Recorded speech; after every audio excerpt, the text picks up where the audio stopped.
What's up, y'all? It's me, Jalen, back again with another Day with God series. What's up, boss? So we got two videos for today. The first video is pretty simple. I wanted to explain to y'all the process of timing, right? We have to understand that everything has its own timing and that everything has its own rhythm, its own cadence, right? And I'll use this basketball for an example, right? So if I want to drive past somebody, I have to find a timing or a rhythm to get past them, right? I have to find a cadence where they're off cadence so I can get past, right? Or even if you're going to steal the ball, right? You need to have timing so that you know when the ball drops, that's when you poke, right?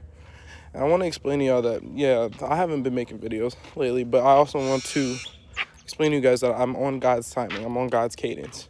And sometimes there has to be a silence in between in order for you to get the revelations. There has to be a silence for you to be able to hear what is being put forth so that you're able to put out what God has instilled in you. There has to be a period of silence before noise. There has to be a period of silence after noise. And you think I'm lying? Go ahead and look in the book of Genesis, right, where Elijah, actually, wait, no, I'm sorry, that's not Genesis, that's First King, Second King, somewhere around there. But the story of Elijah, right? Elijah is persecuted after going to basically tell Ahab and them there's gonna be no rain, right? He's like, there's gonna be no rain for a long period of time. Y'all can't do anything about it. This is God, right? So he's getting chased down.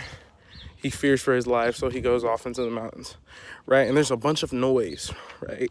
When he's in this cave, right? And he's being fed, but there's just noise. There's noise.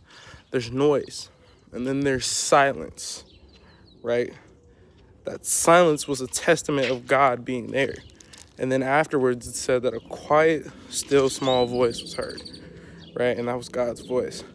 So that's just an example of where silence needs to be in order for you to hear what God has to say.